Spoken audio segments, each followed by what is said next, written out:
Ballari city, constituency number 94, Zaka. The Reddy brothers, Somashekar Reddy of the BJP is fighting. His brother Gali Janardhan Reddy has formed his own party. Talking about Ramnagar. Assembly constituency has around 1.5 to 2 lakh voters, which means even if it is a voting percentage of 70 or 65, still it's a substantial number of votes which is yet to be counted. Look at some of these rebels, some of them are winning. Yeah. For example, Lakshman Sawadi has won. And Jagdish Shettar was a former chief minister, 6-time sitting MLA from Hubli Dharwar Central. He's not winning. Congress has sent out the news, ladies and gentlemen, an update. The Congress has asked all its candidates to come to Bengaluru.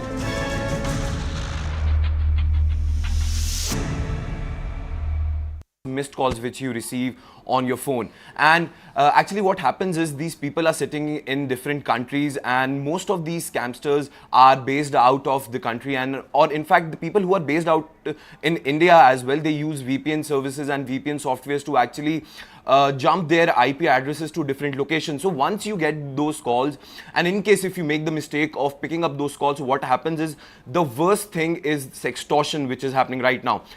Just imagine if one person receives a video call online. Once they receive that very call, and if you make a mistake of picking up that call, the person on the other side who's trying to scam you will record that screen, and in fact that person will play or will paste some sort of explicit content on that other side, and in fact then in turn they will actually they will extort money from you. They will actually go ahead and start blackmailing you ki, see, we have your this video, this picture, you have to pay us. If you don't pay us, then what we'll do is we'll actually float this thing on social media and make it viral. So this is how this thing operates. And apart from this, the other scam which operates is from international number, people get a lot of messages stating that just earn 5,000 rupees, 10,000 rupees sitting at home by clicking 1 or 2 links. And once you click those links, what happens is you are directed to certain websites, and in fact then your data is stolen from your phone. Not only your data, and if you're not understanding the entire ecosystem, your sensitive data like your photographs, your contact details are also stolen. All right, Yash, please stay with us. We also have cyber expert Pawan Duggal with us. Pawan, can you tell us what happens when once a person is scammed by such scammers? What happens next? Are there any cyber laws in place regarding this? Well, India does have in place, it's a cyber law, being the Information Technology Act 2000. But that is a law that's 23 years old. The last time we amended it was almost 15 years old. So in a scenario like this, we find that the laws are not adequate to deal with these kinds of scenarios. Yes, certain provisions can definitely be invoked. For example, these provisions would include identity theft under Section 66C, computer-related offences under Section 66, and also the entire issue pertaining to cheating by impersonation by using a computer resource. But the problem is that most of these offences are now bailable. Also, you don't exactly know who are the real people who are doing it. So consequently, the police is very, very hesitant to go ahead and register these kinds of cases. No wonder you find that victims who become victim of these abuses often find that they do not have any adequate, effective legal remedy available. The time has come where these service providers like WhatsApp need to be made far more accountable. You can't let them be mere mute spectators while mayhem happens on their network. And I think they can't say that, look, we are committed towards privacy, but we are closing our eyes on what's happening on our network. Sorry, it's your network. If misuse is happening, you have to rectify it. You have to give effective remedies to the affected persons, which is currently not happening. And right now, the good thing is that the government has written to WhatsApp. I hope this is followed by more effective steps, more effective due diligence parameters being elucidated by the government. And finally, we require more dedicated, stringent legal frameworks so that these kinds of abuses, which are effectively beginning to impact the lives of common man, should potentially be curbed at the earliest extent possible. This is a CNN News 18 investigation. A fresh scam has been unearthed via WhatsApp through international calls. These calls are known for extorting people and scamming them in the name of providing jobs. CNN News 18's Yash Goyal has conducted an investigation on the very same, and he gets you a report on how this scam operates. Take a look.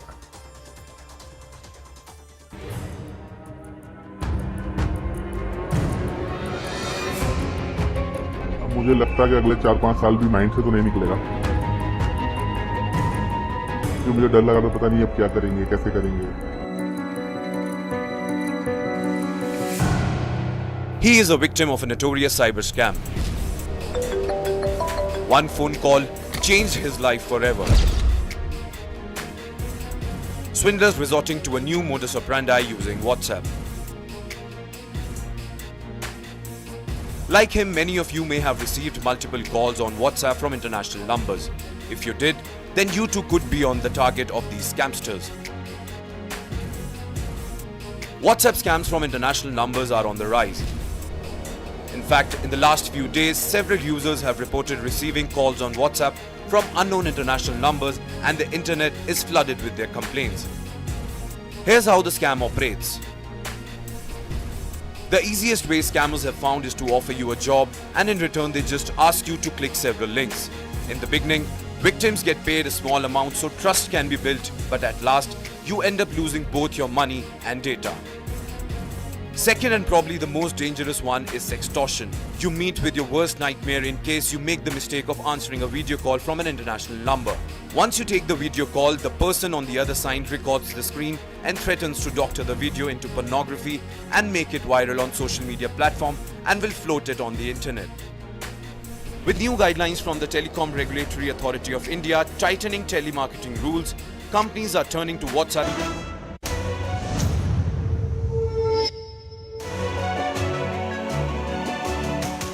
Namaskar and a very warm welcome. You're watching Vantage. I'm Akanksha Swarup.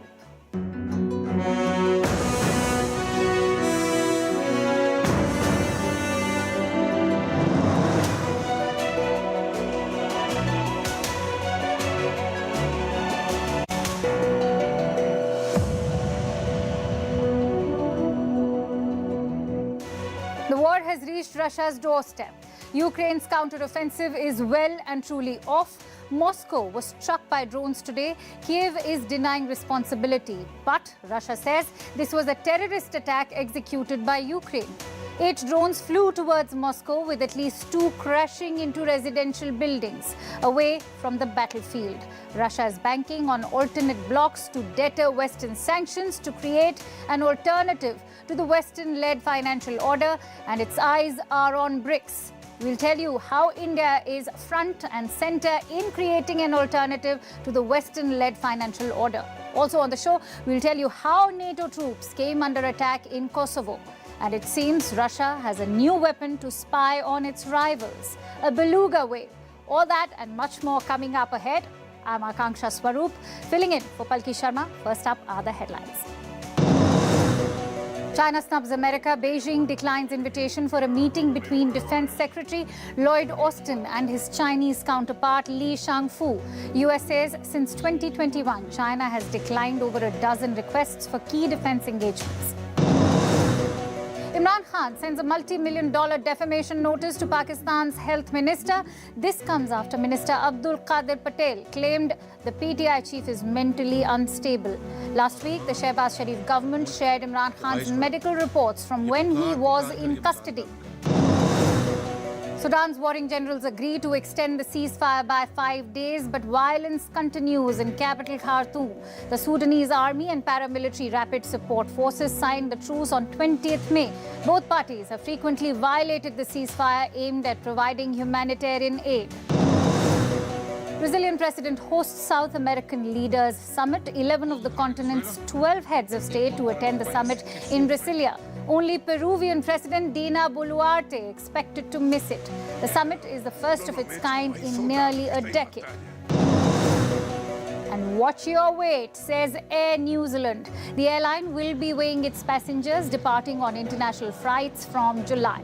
Air New Zealand says the exercise is to ensure safe and efficient operation of its aircraft. Flyers on the domestic network were weighed in 2021.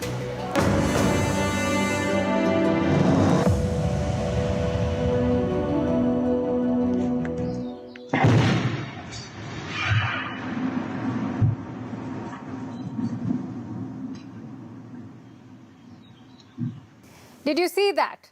That was a drone crash. It happened in Moscow. This morning, 8 drones flew towards the Russian capital. Today, Moscow was targeted. 8 drones flew towards the Russian capital. Several buildings were damaged. At least 2 drones crashed into residential towers. No deaths were reported, but evacuations had to be ordered. This is the biggest attack on Moscow yet. The war has reached Russia's doorstep. Russia says it destroyed all 8 drones, but the damage was visible. There were marks on at least 3 high-rise buildings. Some of the residents heard loud bangs. There was the smell of petrol in the air. Some eyewitnesses shot videos. They saw a plume of smoke above the Moscow skyline. I live on the second floor of the building across the street, building number 32. In the morning, around 4 a.m., I had a look already. There was a deafening bang, as if a huge bolt of lightning had struck somewhere near. I thought it was caused by an air defense system going off, because I live in the area where that can happen. I know how it sounds. I came out to have a look. There were lots of emergency services on site, and you could see that the top of the building was damaged. It turns out it was not the air defenses. That means it was something more serious, something more interesting. Where was Putin when drones flew into Russia today? Reports say he was outside the city.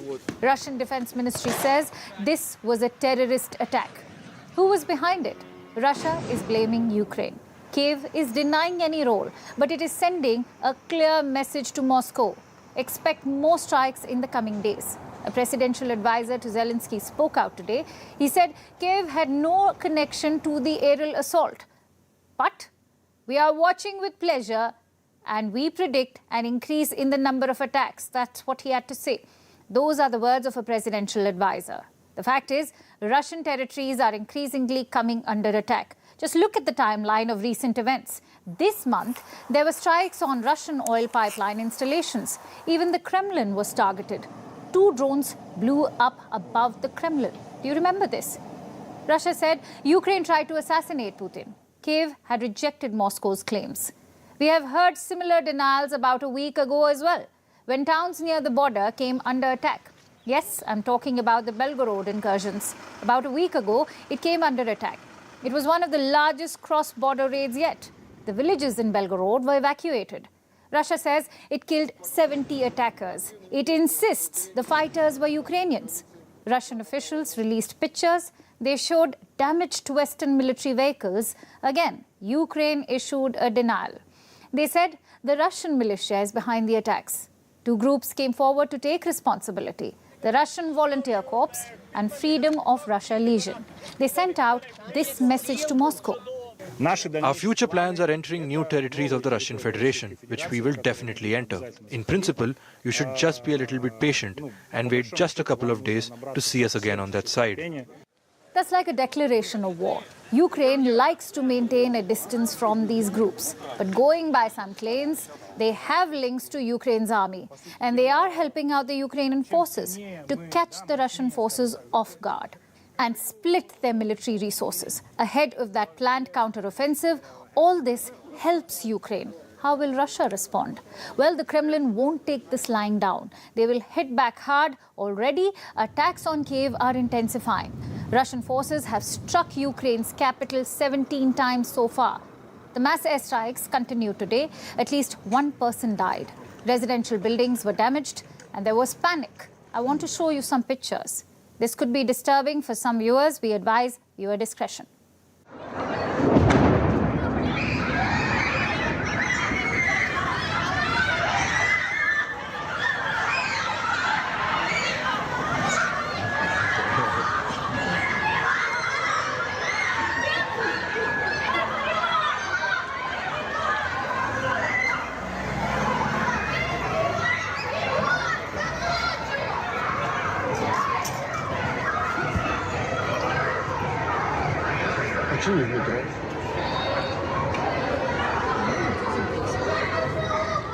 We are entering a new phase in this war, one that could define its outcome. But targeting civilian populations on both sides could have dangerous repercussions.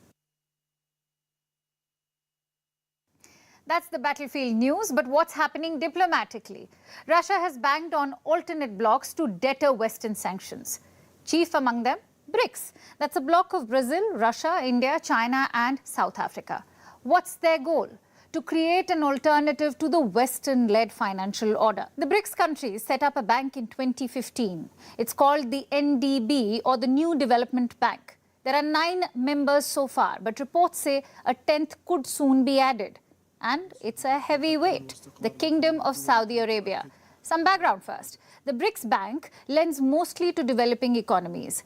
They have given out loans worth $32 billion for 90-plus projects. Beyond BRICS nations, it has 3 members, the UAE, Bangladesh and Egypt. But right now, the bank is facing a funding crisis. Russia owns around 19% stake in the bank, plus around 6.7% in total assets. After Western sanctions, BRICS Bank has been forced to freeze Russian exposure. The result? There's a shortage of funds. That's where Saudi Arabia comes into the picture. It is the world's 2nd largest oil producer, which means funds are not a problem. In addition, they also bring clout in West Asia. The BRICS Bank's annual summit is underway. Here's what they told the Financial Times. In the Middle East, we attach great importance to the Kingdom of Saudi Arabia and are currently engaged in a qualified dialogue with them. So talks are underway. And this is part of Riyadh's broader engagement with BRICS. They want to join the bloc. Saudi Arabia's membership is expected to be taken up during the summit in August this year. If all members agree, BRICS could have a new member. Does mess up the acronym though. Anyway, what does Saudi Arabia bring to the table? Deep pockets, influence in West Asia and a lot of oil. That last one is especially important. BRICS countries have been pushing for a common currency, a BRICS currency, one they could use to trade with each other. If Saudi Arabia agrees to sell oil in BRICS currency, it would be a big boost. Even bigger if they peg oil to the BRICS currency instead of the dollar. But that's all in the future. Right now, let's focus on the BRICS summit. It is scheduled for August, and South Africa will be hosting it. Just one problem though. South Africa is a member of the ICC, or the International Criminal Court. Last year, the ICC issued a warrant for Vladimir Putin's arrest. What does that mean? It means South Africa is legally bound to arrest Putin if he steps foot in the country. So how will he attend the summit? Well, the government has found a loophole. They have granted diplomatic immunity to all summit attendees, the foreign ministers who will meet this week and the heads of state who meet in August. South Africa says this is routine, that their national law offers immunity to all attendees of global conferences. But still, one question remains. Can South Africa use national laws to override international statutes? That's for legal hawks to decide. Let's focus on the politics. The US and West invested a lot in South Africa. I mean diplomatically, not financially. They saw a stable and strategic partner in South Africa, perhaps a continental leader. But they underestimated South Africa's strategic autonomy. The country has been neutral in the ongoing war and sometimes more than neutral. In February, they held joint drills with Russia and China. Remember, this is in the middle of the Ukraine war. Then earlier this month, South Africa's army chief visited Moscow. That was breaking point for the US. They accused South Africa of selling weapons to Russia. President Cyril Ramaphosa called the accusation disappointing. And now you have this diplomatic immunity. South Africa is going above and beyond to host Putin. What does that tell you? The West's effort to isolate Russia has not succeeded. Russia is still a trusted partner in many countries. This week, Foreign Minister Sergei Lavrov was in Kenya. He will now fly down to South Africa. It shows the limits of Western sanctions and power plays. And where does that leave India? Caught in the middle, I guess. India's interest in the BRICS is based on the economic potential. The bloc makes up 25% of the global GDP, also 40% of the global population. India can use the BRICS to reshape the global economy, to build bridges to the global south. But here's the problem. India can't let BRICS become explicitly anti-US, at least not politically. That will be the challenge for India in BRICS, much like the challenge in the Shanghai Cooperation Organization. We'll be tracking this week's summit very closely. Speaking of China, all's not going well with the Chinese economy. This year, China's economy was supposed to rebound, but the Communist Party's plans are not working. New problems keep coming up. The latest one is unemployment. It has touched record highs. I have some numbers. Joblessness among youth has hit a record, 20.4%. This was in April. That number is 4 times higher than China's national unemployment rate. It was around 5.5% last month. Unemployment in urban China is over 20%. These are alarming numbers. Do you know what they mean? About a fifth of China's urban youth is unemployed. Millions more are expected to graduate this year. They will enter the job market. The future for these workers looks uncertain. Either they'll be forced to take up low-paying jobs or they'll remain unemployed. Already the market for job seekers is crowded. I have more numbers to share with you. There are 96 million young workers in China's urban labor force. Out of this, 6 million are unemployed. Once more students graduate, they'll be entering the same market. So expect these numbers to go up. This is a serious problem for the Communist Party. It hails economic prosperity as one of its greatest achievements. Now that same prosperity is under threat. Reviving the Chinese economy is no easy task. For decades, China enjoyed a period of rapid growth. That era is now over. There are clear structural problems to deal with. The property boom is over. There's now an oversupply of apartments. As of February, about 4 million homes were unsold. Local governments have been crippled by debt. Do you know how much money they owe? At least $9 trillion. Some provinces are showing signs of distress. They are extending repayment deadlines to avoid default. Some are even calling out defaulters openly. The city of Wuhan is naming and shaming them in hopes to recover some money. We had told you about this yesterday. Chinese households are worried about the future, so they are hoarding cash. Earlier this year, a report came out in China. Household savings rate touched new highs. Last year, it was at 33%. So what does that mean? Chinese households are saving a large chunk of their income, not because the bank is giving great interest rates, but because they are afraid. They are worried about the economy. They fear they might need to dip into their savings, so they are saving more. All this is bad news for the Communist Party. There is unemployment, consumption is low, spending is down, and the market sentiment is negative. All this threatens China's internal stability. China is quite paranoid about this. It sees any form of protest or dissent as a direct challenge to its authority. That's why it crushes any protest swiftly. The legitimacy of the Communist Party's rule is reinforced by economic growth and prosperity. So any distress could fuel a resistance. Already, there is evidence of public anger. Look at these pictures. They're from the Yunnan province. The men in black is Chinese law enforcement. They show up in riot gear. But why?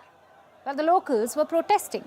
Chinese authorities wanted to demolish a mosque. They faced stiff resistance.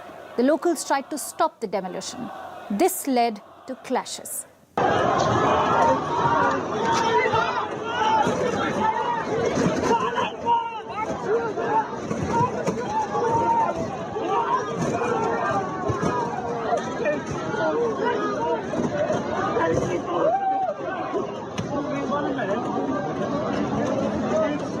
Such protests are rare in China, but they are a sign.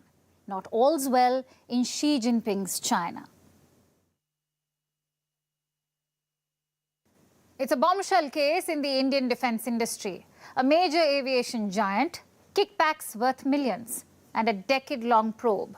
But this week, there was criminal action. India's CBI filed a conspiracy case against Rolls-Royce and British Aerospace Systems. Some anonymous public officials were also named. So what exactly is this case about? And what is the accusation against Rolls-Royce? Let's hit rewind. In 2004, India signed a deal with Rolls-Royce. It was worth around $1.2 billion. The deal had 2 parts. 1, the sale of 24 Hawk advanced jet trainers, and 2, licensed manufacturing. India's Hindustan Aeronautics Limited received the technology to produce 42 jet trainers. So you had a full sale and technology transfer. The second deal was signed between 2008 and 2010. This one was worth $1.16 billion. India agreed to buy 57 jets from British Aerospace Systems. Turns out both deals were tainted. Rolls-Royce and BAE paid bribes, commissions and kickbacks to Indian middlemen. They in turn pushed for these deals. What's more, they also increased the license fee. Remember the technology transfer we talked about? It was supposed to be worth £4 million. But India ended up paying $7.5 million. Why? Because the officials involved took bribes. This whole case was revealed by UK media in 2012. That's when British investigators opened an investigation. They found that Rolls-Royce had paid £1 million to Indian middlemen.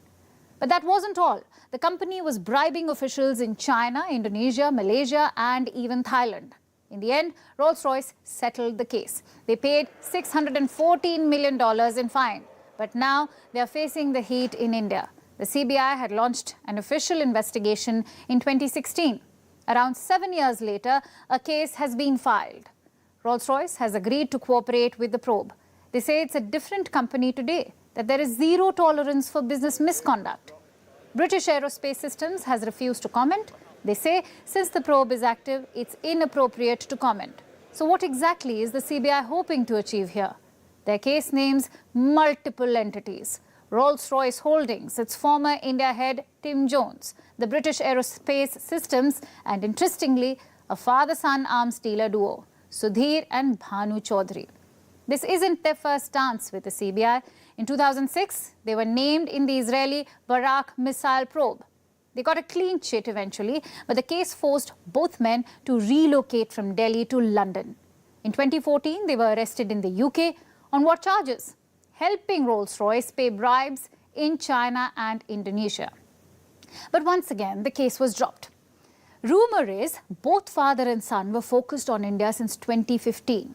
The question is, did they bribe Indian officials for Rolls-Royce? That's for the Indian investigators to identify. But this case reveals a problem that has plagued India's defence acquisition for years: corruption, kickbacks and favours. These can have real-life impact on India's national security. Take these Rolls-Royce jets, for example. The Indian Air Force operates 123 of them. The Navy uses 17. Most of them were made by Hindustan Aeronautics Limited, based on the technology transfer. In hindsight, was Rolls-Royce the right pick? There are no indications to say otherwise, but it's a risk India cannot afford.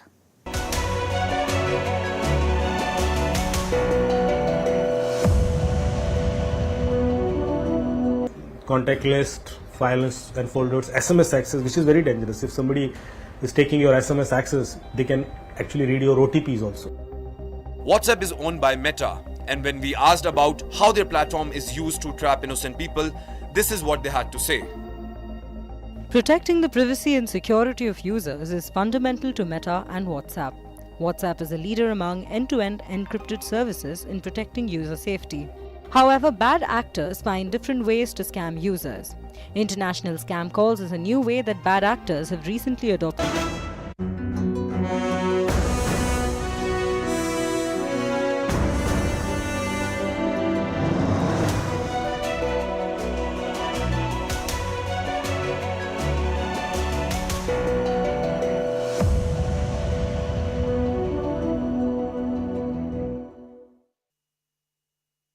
Now let's shift our focus to the Balkans. Ethnic tensions have been escalating in Kosovo since last Thursday. Tensions between ethnic Serbs and Albanians in the region.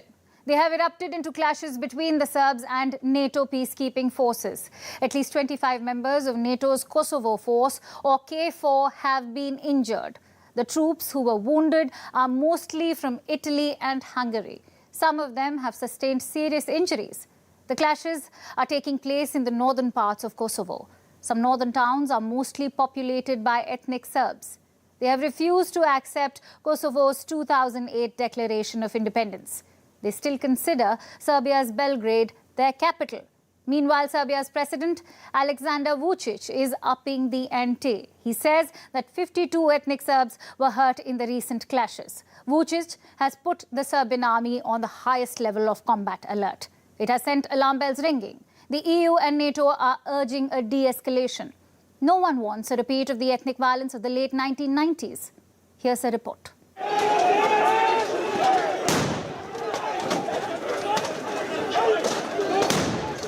These were the scenes outside government offices in northern Kosovo yesterday. In 4 villages in the region, Leposavic, Zubin Potok, Mitrovica and Zvekan. The people clashing with the troops are ethnic Serbs. They form the majority of the population in the 4 communes. They're clashing with NATO peacekeepers. The force is called KFOR. At least 25 peacekeepers have been injured. The protesting villagers threw stones and other hard objects at them. This was after the troops forcefully tried to clear the Serbs using tear gas and stun grenades. They were trying to make way for Kosovo's special police forces. Serbia has not taken kindly to their actions. I don't have any nice words to say about our partners in the European Union, about our partners within Kosovo Force. Their reaction was late. They should have been there on Friday, the way they are there today. Their mandate is to protect peace and stability, and before all, to protect people. Today they are not protecting people, they are not protecting democracy, they are not protecting institutions. But we have to continue to preserve peace. The latest confrontation started last week. On Thursday, new mayors were sworn in at all 4 Serbian towns. The mayors were all ethnic Albanians. They won because the local Serbs had boycotted the mayoral elections last month. The 4 mayors won with a less than 3.5% voter turnout. They obviously don't represent the local electorate. But Kosovo wants them to take up their posts anyway. They were under orders from Kosovo's capital, Pristina, to physically go to the municipal offices.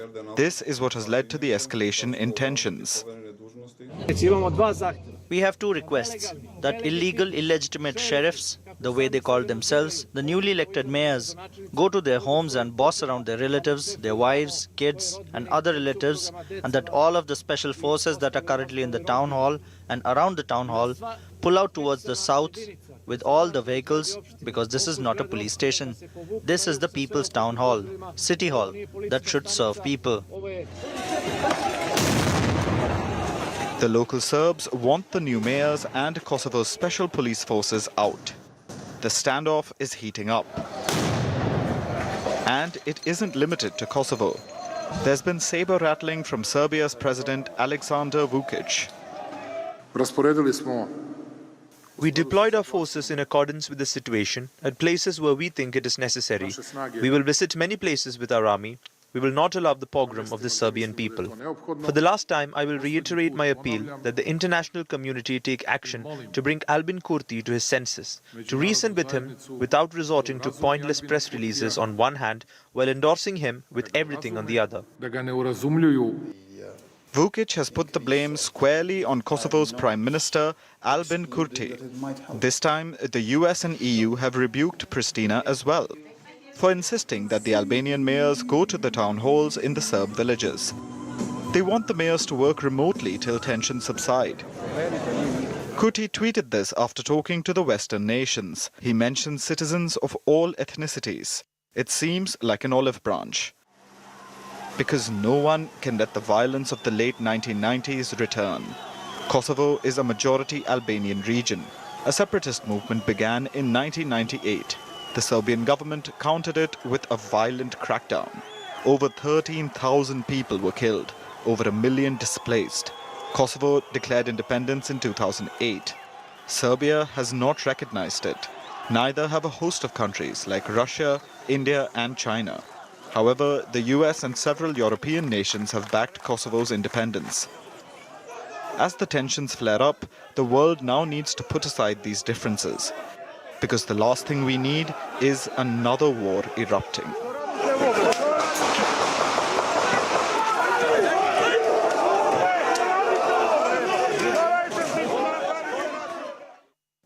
The Korean conflict is entering space. North Korea is all set to launch a spy satellite. At least that's what they claim. The launch is slated for next month. It could happen between May 31st and June 11. North Korea has notified Japan of the launch. They say it could affect the waters near the Yellow Sea and the East China Sea.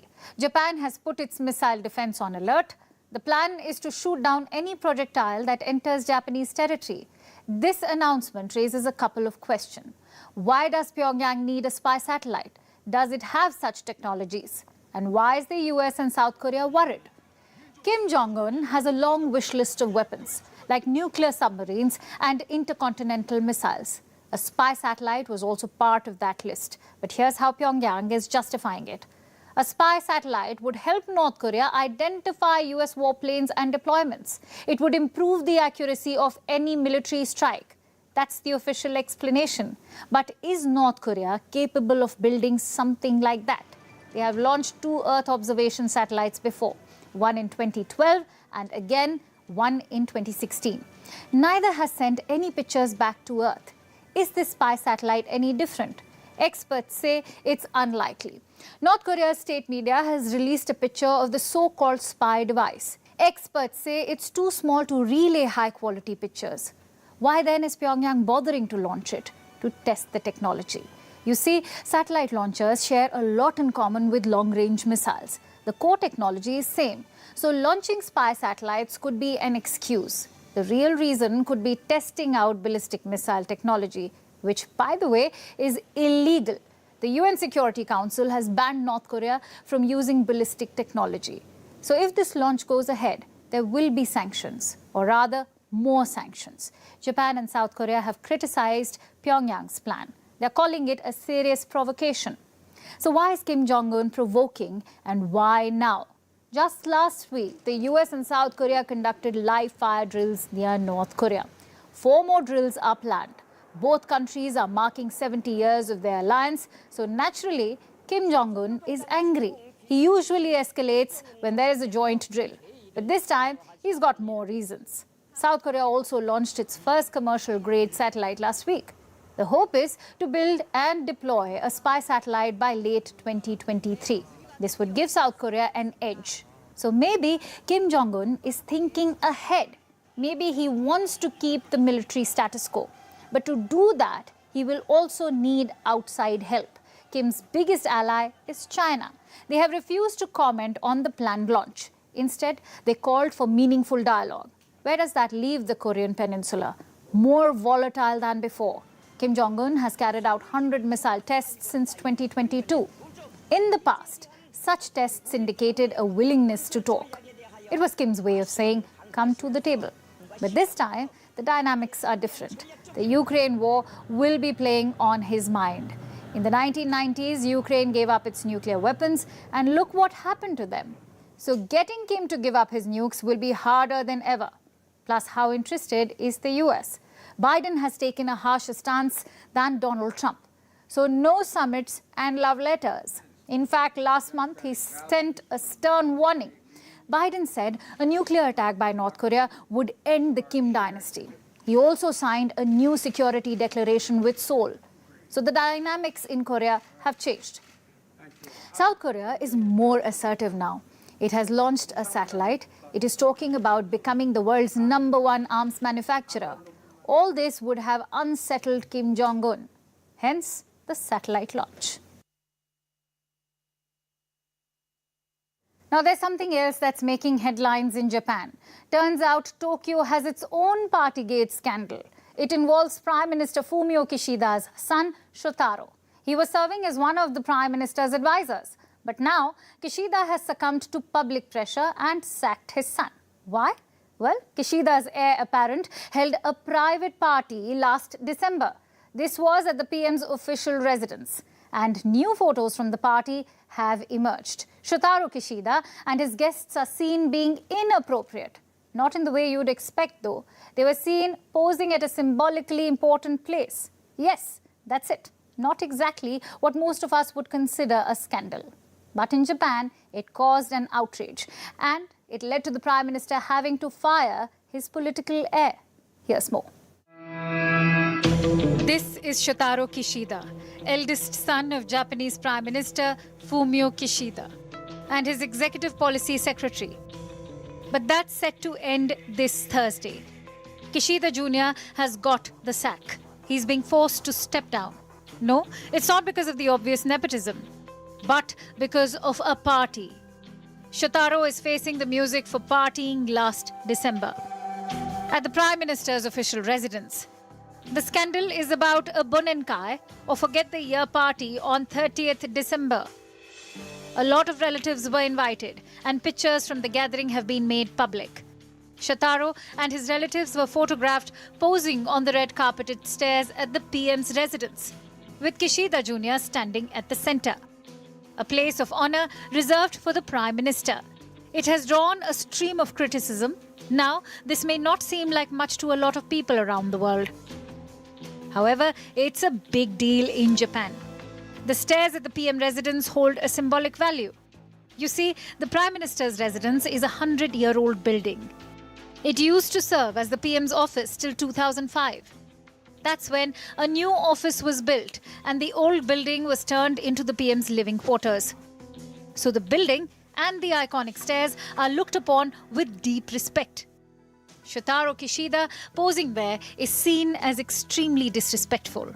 Then there were other pictures. The partygoers were also seen standing at a podium, as if holding a news conference. All of this has outraged the Japanese people. And their ire was directed at Fumio Kishida. The Prime Minister is facing flack for his son's actions. His popularity is tanking once again. Kishida has been facing heat continuously during his tenure. A lot of it came after the assassination of former Prime Minister Shinzo Abe. The assassin killed Abe over his links to Japan's controversial Unification Church. It brought scrutiny to the ruling party's links with the organization. Those ties caused Kishida's popularity to tank, but he was overcoming that. In fact, Kishida saw a boost in ratings recently. This was after the recent G7 summit in Hiroshima. Kishida was finally being seen as a true statesman. But then, this Bonenkai party picture debacle happened. Kishida has no choice but to oust his son from his position. So far, he had kept Shotaro in office despite the optics. He began working for his father in 2020. After all, it's common in Japan to groom one's heir on the job. It's especially common in Japanese politics. You have numerous examples of dynastic politics in the country, like former Prime Minister Shinzo Abe. He was the grandson of former Prime Minister Nobusuke Kishi, so the nepotism wasn't too unusual. But Shotaro keeps courting controversy, from using embassy cars for private sightseeing trips to shopping for luxury souvenirs for cabinet members. The Japanese Prime Minister tried to sweep it all under the carpet. But the party photographs were too much for Kishida to ignore. Shotaro is now getting the boot for his inappropriate behavior. Kishida has now said, and I quote, his behavior at a public space was inappropriate as someone who is in an official position. As political aide, I've decided to replace him for accountability. It's a blow for the Japanese Prime Minister, but it could be a victory in the fight against nepotism in politics.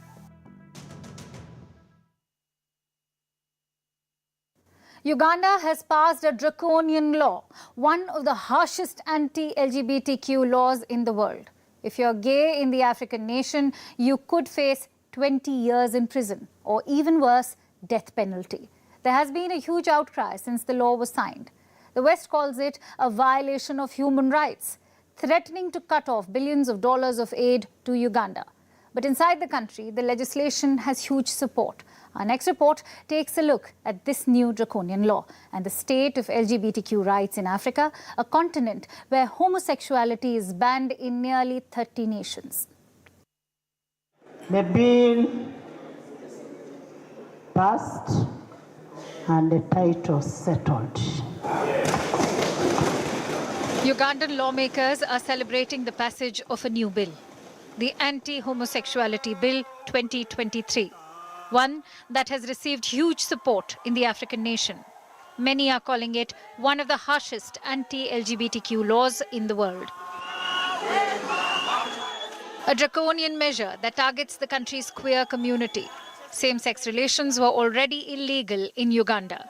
But this new law goes much further.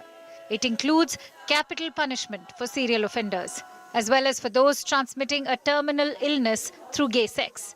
Not just that, there's even a 20-year sentence for promotion of homosexuality. President Museveni has himself called homosexuality a deviation from normal, urging lawmakers to resist any imperialist pressure. He did ask lawmakers to tone down parts of the law, but ultimately ended up approving the draconian measure. For LGBTQ activists in Uganda, this is a final nail in the coffin. They don't know where to go or what to do. I think that's the last nail in the coffin. Because you see, we've been targeted well long before, even when those bills have not been initiated. But now, it's like a household talk, and once since it has been signed, then that means people are going to be jailed, other people are going to be murdered. The West has strongly criticized this new law, calling it a violation of human rights. US President Biden has warned Uganda of severe implications, while the European Union has called it deplorable. Uganda could risk losing billions of dollars in aid too. But in the country, the bill has strong support. It could even have ripples across the African continent. We see that the more states are sponsoring these bills, these hateful legislations, the more the LGBT communities is impacted, and also that affects as well, how other politicians and other countries are following suit. So yeah, this bill, as is signed now into law by President Museveni, is having real consequences on the LGBTQ individuals in Uganda, but also across the region. Homosexuality is banned in at least 30 nations in Africa. The maximum penalty in some nations is death, including the likes of Mauritania, Somalia and Nigeria. In others, jail terms and life imprisonment is the maximum penalty. South Africa is the only African country where gay marriage is legal. However, it still has high rates of homophobic crime. Many believe Uganda's law is just the start.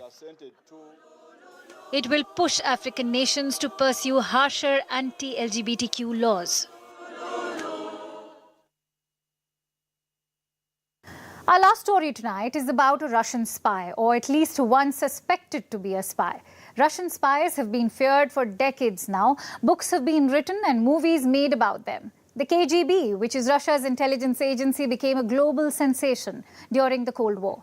It ran a sophisticated network of spies across nations. People began admiring the agency and its spies, simply because it gave the best intel agencies of the world a run for their money. And while the Cold War is far behind us, the fear of Russian spies lingers on, which is why the appearance of a whale off the coast of Sweden has sparked fears within NATO. Their latest fear is this: has Russia unleashed whale spies on its enemies? That's right, this alleged spy isn't human. It's a friendly, playful, innocent mammal that lurks in the waters. But Russia's rivals believe there's something fishy about the whale. Our next report tells you why. This is a beluga whale, a calm, playful and innocent creature. It's called Voldemir. Why the peculiar name, you ask? Well, it's a pun, a satirical take on the whale's job, which is to spy on Russia's enemies. The Norwegians nicknamed the whale Voldemir to highlight the mammal's association with Russia and its president, Vladimir Putin. The Russian spy whale first made an appearance in 2019. It was believed to have been an agent of the Russian Navy, lurking in the waters of the region to collect information against NATO countries. Now, Voldemir has made a comeback. On Sunday, the whale appeared here, off Sweden's southwestern coast. The whale has been speedily traveling for the past couple of months. Experts believe hormones are driving the whale. Remember, this is a 13 to 14-year-old whale whose hormones are peaking. Experts say Volodymyr seems to be on the lookout for a partner to mate with. Sebastian Strand, a marine biologist with the One Whale organization, said this. It could be hormones driving him to find a mate, or it could be loneliness, as belugas are a very social species. It could be that he's searching for other beluga whales. But now let's answer the all-important question. Why is this whale considered a Russian spy? It's because when Volodymyr was first discovered in 2019 off the coast in Norway, it was wearing a harness that had camera mounts, essentially making it capable of filming underwater. And do you know what was written on the harness? Equipment St. Petersburg. And that was enough evidence for European countries to believe that the whale was up to no good. For context, St. Petersburg is an important city in Russia. So the poor whale became a victim of the classic guilty by association mindset. But the fears of NATO aren't all too exaggerated either. You see, researchers say the whale has clearly been trained. It approaches boats, raises its head above water, and finally opens its mouth, expecting treats for amusing the onlookers. Norway is particularly concerned. It has issued an advisory. It has asked its citizens to steer clear of the whale and not interact with it. Then there's also Russia's supposed history of training whales to be spies. That's what really bothers Moscow's rivals. Russia has been training marine mammals since the Cold War. But Russia isn't alone. In 2014, Ukraine accused Russia of stealing its military dolphins. Ukraine has been training and deploying dolphins for military operations for years now. It even had a center for training the mammals to perform daring operations. But when it comes to the beluga whales, Russia seems to have a soft spot. Why? Because these whales can perform a variety of jobs, like protecting naval bases, detecting mines and torpedoes, and even assisting naval divers. And there's a history of Russia using these mammals for military purposes, which is why Europe is convinced that Volodymyr is a Russian spy, one that needs to be avoided at all costs.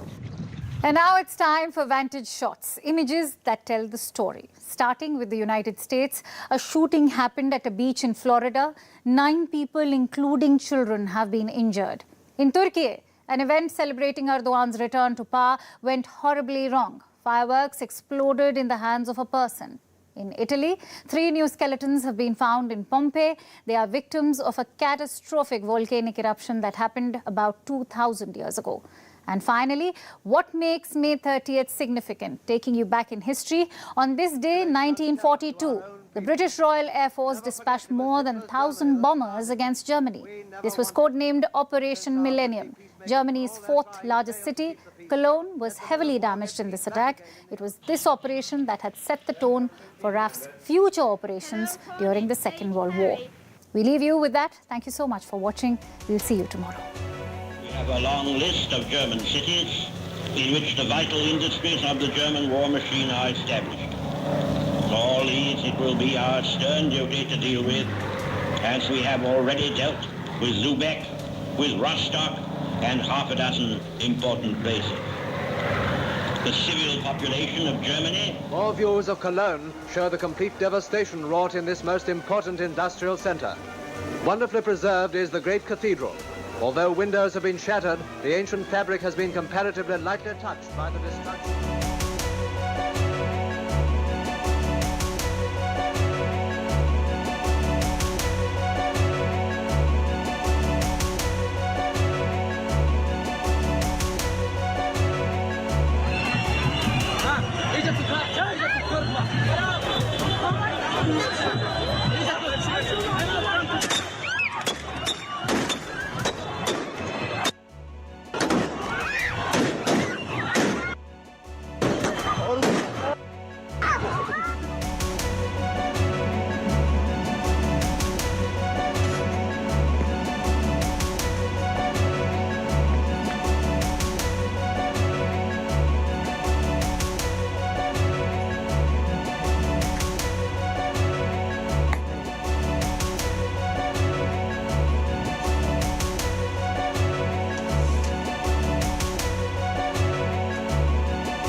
to learn those lessons about not whether bad things will happen, because they do in complex societies always, but how we react to them and how we prevent them from happening in the first place. So absolutely, I look forward to those conversations, but not as a tisk-tisk and looking down at people, or vice versa. I think this is about people who respect each other, engaging on those values, whether it's women's empowerment, whether it's religious freedom, whether it's a press that's vibrant, and making sure that we have honest conversations, vibrant conversations, and respectful conversations. All right. Thank you for this conversation, Ambassador Garcetti. Absolutely. I wish you all the best in your stint here in India. Thank you. Appreciate Thank you it. very much. All right, it's a very, very interesting time in the India-US bilateral relationship. The Prime Minister is going to be going to the United States for his first ever state visit. That's going to be a phenomenal thing in and of itself. There are going to be events around it. But to talk about the state of the current relationship, what are the growth opportunities and the challenges therein, I have with me the one and only Eric Garcetti, the US Ambassador to India. Yes. Thank you very much for speaking with us here on CNN News 18. It's a great pleasure to be with you. Thank you for coming by. All right, so you've been out and about here in India for a couple of months now almost. Yes. How's it been? How's your experience been so far? It's been phenomenal. It feels like this is home. It feels like a place that has changed so much from the time I first came here when I was a teenager. But what hasn't changed is the spirit, the warmth of the people, the tie to history and culture. But you can feel something palpable that's different. India's kind of place in the world, India's investment in itself, is really becoming a global example. And the friendship between our countries has never been stronger. You can feel that warmth between our leaders. You'll see it reflected at the state dinner. But it isn't just dependent on two people. It is about, 1.7 billion people who know, respect, like each other, and see the future of both sides tied together. So how would you describe the current state of the India-US bilateral relationship? Of course, it's been, we've been hearing that, we're natural partners, strategic partners for the last almost 2 decades now. But what is the current state of the relationship according to you? I think it's historic right now, and it's generational. Generational in both senses of the word. It's, something that's going to last more than this moment. It's an investment in a generation together, but it's also generating good things for our countries and for the world. Whether it's technology and making sure that technology can be a force for good and not of oppression, whether it's strategic partnerships that say this is about maintaining and respecting borders and sovereignty.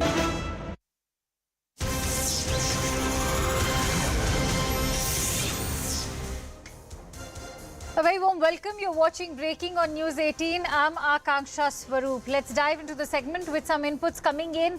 As far as the wrestlers' protest is concerned, we are now learning that the United World Wrestling has issued a statement. This is the latest statement after the wrestlers protested in Haridwar today. The UWW says that it firmly condemns the treatment and detention of the wrestlers. It expresses its disappointment over the lack of results of the investigation so far. The 45-day deadline that was initially set to hold this elective assembly shall be respected. Failing to do so may lead UWW to suspend the federation, thereby forcing the athletes to compete under a neutral flag.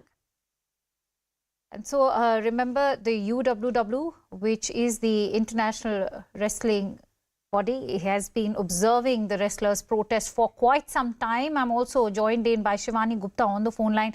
Shivani, break down the statement of the UWW in the context what this stern warning will now mean for the IOA and, of course, the ad hoc committee of the WFI.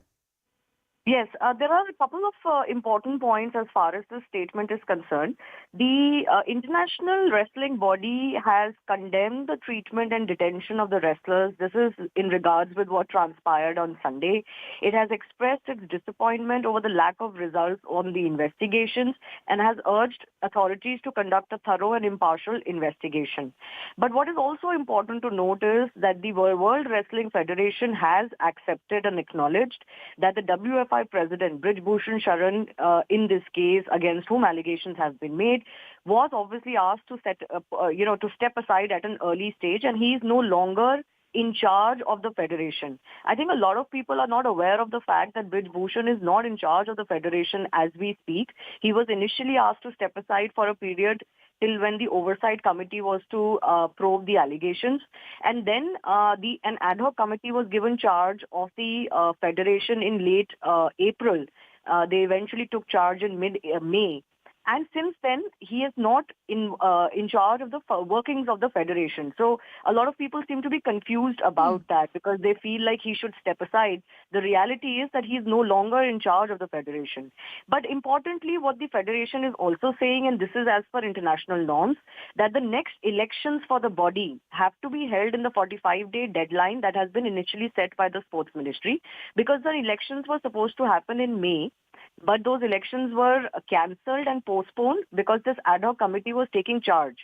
Now, basically, what the World Wrestling Federation is reminding the ad hoc committee and the IOA is that those elections must not become a casualty in this process. The election has to be conducted, and generally, international governing bodies are very serious about this. They do not encourage ad hoc bodies, whether by the ministry or the IOA or the Supreme Court, to take charge of such federations. All right, Shivani, thank you for putting that story into perspective for us. Indeed, a very significant statement coming from the International Wrestling Federation. Having said that, let's now shift focus over to Manipur. It's the second day of Home Minister Amit Shah in Manipur. He reviewed security situation with senior officials of the Manipur police, even the CAPFs and the Indian Army. Shah said, and I quote, "Peace and prosperity of Manipur is our top priority." He instructed the officials to strictly deal with any activities disturbing the peace. Sources say that Amit Shah in the meeting has cleared territorial integrity should be protected. This is what the Home Minister had to say. Kamalika joins me on the phone line. Kamalika, important to talk about this detailed discussion that the Home Minister has had with not just the MLAs but also with the CM at the Secretariat. A series of decisions have been taken to restore that normalcy. How significant are these decisions? And this is very significant because to all the sides, Amit Shah has cleared that, no matter what, in every cost, peace has to be restored. And they are stating that what we are getting from our sources, that thing is also cleared, that the territorial integrity in Manipur will remain intact. This is one point. Second thing, adequate security will be there, which are vulnerable area. And third, and one of the most important point is, security personnel should not be stopped. Plus, there has been allegation that security personnel have been stopped in various areas. So they are also clear. It is clearly very to all the sides. Personnel should not be stopped anyway. So all right, we'll try and reconnect that connection with Kamalika. At the same time, let me also inform our viewers that Amit Shah is currently on a 3-day visit to the violence-hit Manipur. He, of course, was expected to meet the legislators along with the Chief Minister, and he held that meeting at the Secretariat. Some very significant points have emerged, which Kamalika was also highlighting, and I too would like to share those points with you of that meeting. Sources have said that Shah, during the meeting, cleared territorial integrity is to be protected. Remember, this is also one point that we were just now discussing, that it is the territorial integrity which is right now coming at, is being threatened as there's violence between the ethnic communities that's taking place. Shah also went on to highlight that adequate security is to be there. The most significant point that Kamalika has made is that forces should be allowed to move freely to bring better security. Kamalika is back with us on the phone line. Kamalika, we've reiterated that point that you were just making, but at the same time also present to us if there was anything presented forward in front of the Home Minister by the indigenous tribal leaders or the MLAs, because remember, the indigenous tribal leaders have been pushing for the president's rule. They want to segregate. At the same time, the MLAs have been asking for independent judicial inquiry or for the CBI to step in. See, everybody has kept their point, every community, and every side has kept their point in front of Amit Shah. That's what we are getting it from the sources. And the Home Minister has listened to everyone. He has heard every side. And he is now, what we are getting it from the sources, that he is also he's trying to give a clear-cut